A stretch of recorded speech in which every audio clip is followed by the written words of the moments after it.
Now from My News 26, it's high school hockey, coming to you from the Wex in Cadillac. All right, welcome back everybody to the post-game show. Bill Dooley along with head coach Scott Graham. And Scott, your team held on for dear life there. A little too close for comfort as far as I'm concerned, and I think for the most part, for most of the guys feel the same way. Now, you were shut out by Big Rapids 4-0. You have to be pleased by the offensive effort here tonight. Yeah, I'm happy with the way we rebounded. We're missing a couple guys due to injuries that messed up our lineup a little bit. Yeah. We really stressed a high level of effort on defensive zone play the last couple of practices, and really tried to focus on defense inside out and really getting in their way and bodying up. And we were able to see a little bit better in that area tonight, but I think we just allowed them to stay in the game a little more than we should have. You know, Scott, when you're up 4-0, tendency is to maybe let up a little bit, and then the other team is playing desperate hockey. I mean, you have to give Cheboygan a lot of credit there. They never quit. They kept coming at us, and that's absolutely correct when you say it. And not only do they never give up, it's obviously symptomatic of a team being down 4-0. They've got nothing to lose at that point, and easy to sit back and just think you've got things you're in the driver's seat, and before you know it, you allow them back in it. Yeah.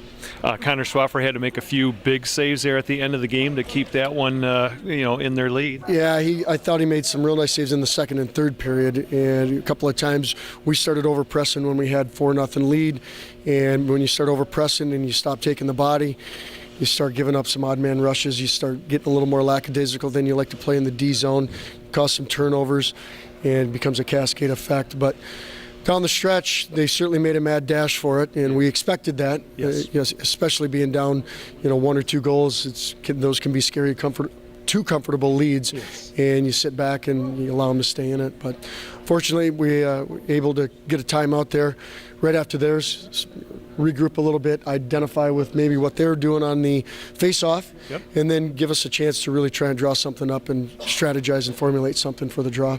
All right, you guys play Alpena. That'll be the Big North Conference opener, and we'll be here on Friday night, so good luck in that game, and thanks for taking some time tonight. Thank you. All right, we'll be get Jeff Castillo over here in just a second. Hey, Bill. All right, Jeff. We've got a little recap on the scoring here, so let's see if you can start with the first period. Okay, first period, Cadillac started the scoring off tonight. Mike Gussert had a goal by assisted with Brian Geiger and Ben Farley, and that's all we had in the first period. So they went into the locker room at 1-0. Second period, Cadillac came out with 3 straight goals.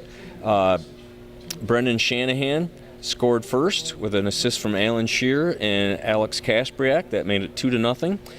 They then had a power play goal by Mike Gussert with a nice pass from a nice, beautiful feed from Matt Fox, and Ben Farley also assisted on that, and that made it 3-0. Cadillac again tallied with Alan Shearer on a goal from Brendan Shanahan and Alex Kaspriak, and that made it Cadillac 4, Cheboygan 0.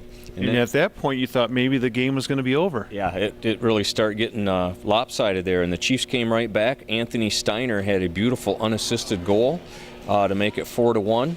And then Zach Stemke also scored in the second period with an assist from Jacek Callan and Isaac Chassie to leave the period at 4-2. Yep. Going into the third period, the Chiefs came right back out, got the first goal. Evan Jewell scored from Parker James, which made it 4-3. Cadillac came right back with Cam Leotart scoring from Ben Farley and Mike Gussert, making it 5-3. And then with 56 seconds left in the game, Jacek Callan had an unassisted goal, making it 5-4 and setting up the exciting finish that we had. And Jacek Callan almost had another one. Remember that break right after he scored that, and Connor Swaffer had to make a huge save on that. Yeah, he did. They had their chances. Cadillac came up big, Swaffer came up big, and it's good hockey. Good. Yeah. Fans got their money's worth tonight, that's for sure. Excellent. All right, we will be here Friday on December 2nd for the Cadillac Vikings and the Alpena Wildcats. For our staff here tonight, our crew, we also want to thank our sponsors, Pizza Plus, High Point GMC, and Cadillac Tire. Jeff and I will be here Friday night. Once again, our final score here tonight from the Wex and Cadillac, the Cadillac Vikings 5 and the Cheboygan Chiefs 4. Good night, everyone. Good night.